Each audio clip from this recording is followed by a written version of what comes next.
Seorang pelajar SMP di Kelurahan Kelapa 7, Kecamatan Kota Bumi Selatan, Lampung Utara, jadi korban perundungan teman-temannya. Korban berinisial AN menderita luka lebam di kepala, lengan, dan kaki. Perundungan itu terjadi di asrama sekolah. Rabu siang, keluarga yang didampingi pamong dan polisi mendatangi sekolah AN. Mereka meminta pertanggungjawaban atas kejadian tersebut dan meminta pihak sekolah lebih ketat mengawasi para muridnya di sekolah maupun yang tinggal di asrama.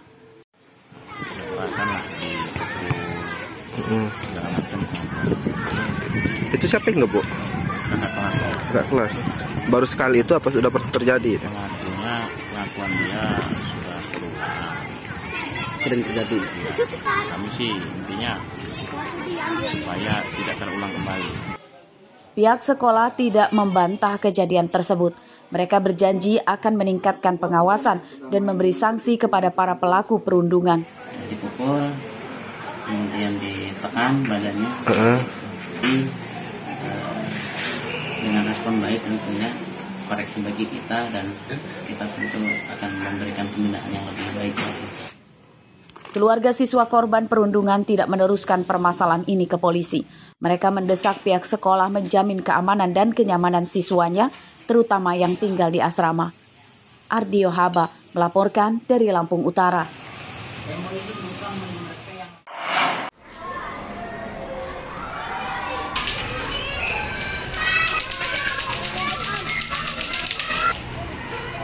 Karena dianggap membahayakan hingga mengganggu kegiatan pembelajaran, Dinas Pendidikan dan Kebudayaan Kota Bandar Lampung melarang para murid membawa mainan lato-lato ke sekolah. Aturan tersebut berlaku di semua SD dan SMP di Bandar Lampung. Salah satu yang memberlakukan peraturan itu adalah Sekolah Dasar Negeri 1 Gulak Galik, Kecamatan Teluk Betung Utara. Menurut pihak sekolah, mainan itu kini banyak digemari anak-anak. Namun bola lato-lato yang keras itu membahayakan bagi yang memainkannya maupun orang di sekitarnya. Di SD Negeri 1 Golak Galik sudah pernah terjadi peristiwa kaca jendela kelas pecah terkena lato-lato. Pihak sekolah akan tegas menyita mainan itu jika siswanya kedapatan membawa lato-lato ke sekolah. Mainan lato-lato itu menurut kami untuk motorik mungkin ada, cuman untuk ke dunia pendidikannya nggak ada. Dan itu memang sangat membahayakan karena memang sudah banyak kasus-kasusnya juga yang mereka kena kawannya atau misalnya yang pecah-pecah kan gitu gara-gara lato-lato.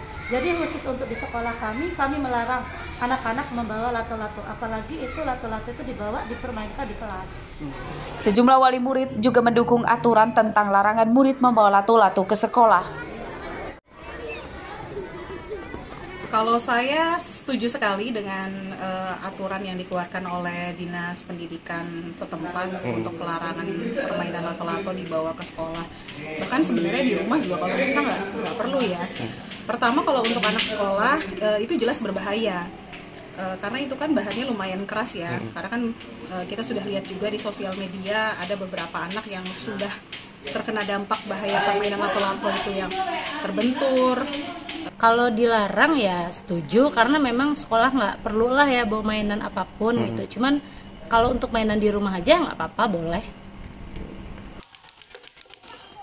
Lato-lato kini banyak dimainkan anak-anak bahkan orang dewasa. Lato-lato juga dikenal dapat meningkatkan kemampuan motorik penggunanya. Meski demikian, memainkan lato-lato haruslah di tempat yang aman dan bukan di sekolah. Jeffrey Arifin melaporkan dari Bandar Lampung.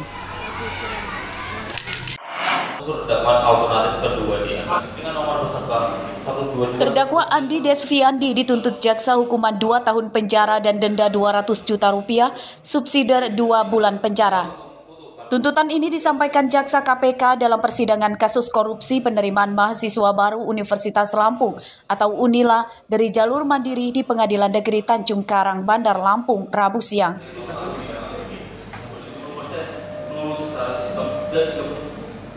Jaksa menuduh Andi Desviandi bersalah karena menyuap Karomani yang saat itu menjabat sebagai rektor UNILA untuk memasukkan salah satu anggota keluarganya jadi mahasiswa kedokteran di UNILA. Andi yang juga ketua yayasan sebuah kampus swasta di Bandar Lampung dianggap tidak mendukung program pemerintah dalam hal pemberantasan korupsi.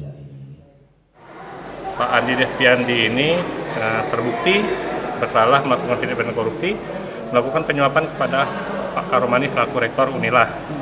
Dengan demikian kami menuntut Pak Andi Desviandi selama 2 tahun. Tentu ada pertimbangan-pertimbangan kami. Sudah kami jelaskan di surat tuntutan bahwa pertimbangan yang memberatkannya, terdakwa tidak mendukung program pemerintah dalam memberantas korupsi dan meringankan. Terdakwa mempunyai tanggungan keluarga, berlaku sopan dan menghargai persidangan dan belum pernah dihukum sebelumnya.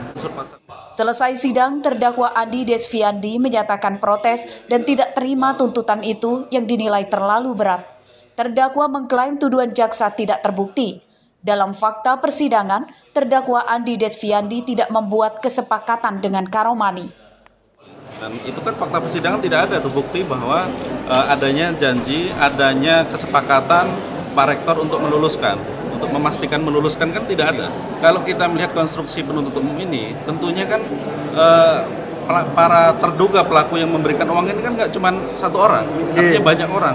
Kenapa yang diproses di persidangan ini hanya Pak Andi? Itulah kasus suap penerimaan mahasiswa baru Unila dari jalur mandiri menyeret 3 pejabat Unila sebagai tersangka, yakni mantan Rektor Karomani, mantan Wakil Rektor Heriandi, dan mantan Ketua Senat Unila M. Basri.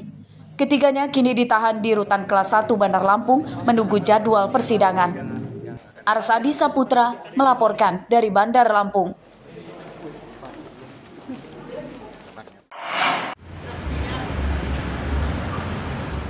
Penyidikan kasus dugaan perzinahan yang menyeret seorang perempuan jaksa di Kabupaten Pesawaran dan seorang pengacara yang ditangani Polresta Bandar Lampung Rabu siang resmi dihentikan.